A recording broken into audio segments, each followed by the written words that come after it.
преддверии наступающего 2014 года актовый зал администрации собрал весь руководящий городской актив. Дед Мороз и Снегурочка под бурные аплодисменты присутствующих предоставили слово главе округа Муром Евгению Рычкову. Что хочется сказать? Вы знаете, чтобы не быть как тот известный герой кинофильма, да, и не вытаскивать из кармана доклад и не читать про звездные корабли, бродящие просторы Вселенной, я все-таки очень коротко итоги скажу. Они у нас, несмотря на тяжелый год, очень хорошие по нашему городу. Нет ни одного направления или каких-то показателей, по которым были бы провальные или даже неудачные показатели. По всем направлениям, по всем показателям у нас либо хорошая стабильность положительная, либо очень уверенный и большой рост. Поэтому в целом для администрации, для округа Муром год стал, на удивление, да, теперь на кризисные продолжение в экономике, и в стране в целом год очень удачный. Поэтому я вас всех за это благодарю. Глава округа не стал писать традиционный новогодний доклад и утомлять статистикой аудиторию, но по настроению первого лица было заметно, что он доволен проделанной в ушедшем году работой, в том числе и в такой важной и одновременно сложной отрасли, как ЖКХ, во главе с Игорем Федориным.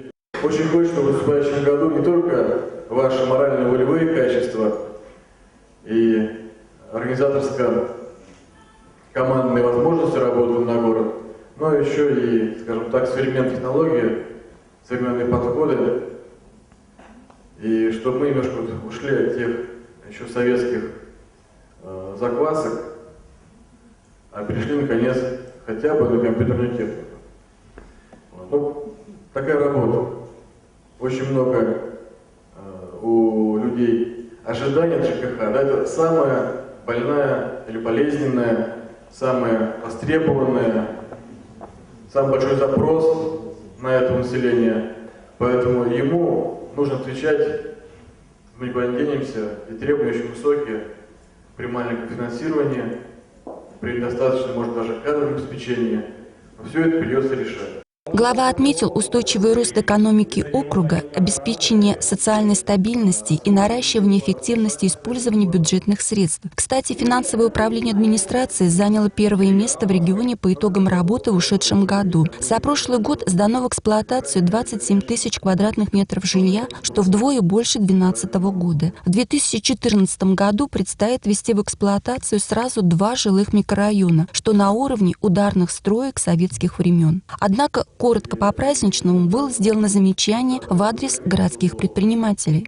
Сделать под торговый отдел и видеть, как наши все предприниматели украшают на Новый год свои магазины в едином стиле. Это же показательно. Нет работы здесь, нет работы, значит, и в целом по году. Поэтому направление торговли, конечно, нужно будет очень сильно укреплять. Свою предновогоднюю речь глава округа завершил теплым душевным поздравлением с праздником своих коллег и их семей. Эстафету новогодних пожеланий принял председатель Совета народных депутатов Константин Федорин. На этот раз он был очень поэтичен. А завтра уже январь с его обильным снегом, с крещенскими морозами. В ближайшее время это синоптики нам в избытке обещают, кстати. Девушки перед Рождеством будут гадать на своего суженого. Юноши на белом покрывале января будут писать имя своей любимой. За окошком снегирей будут греть уст рябиновый.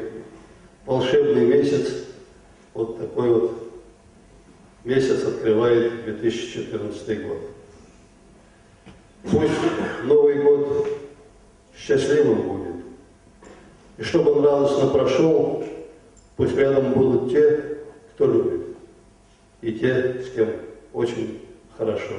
Очень хорошо на искреннем позитиве завершилось последнее в 2013 году заседание официальных лиц округа Муром. Нечасто увидишь столь радостных улыбок в коридорах власти. Галина Воробьева, Александр Барсуков. Новости 24. Муром.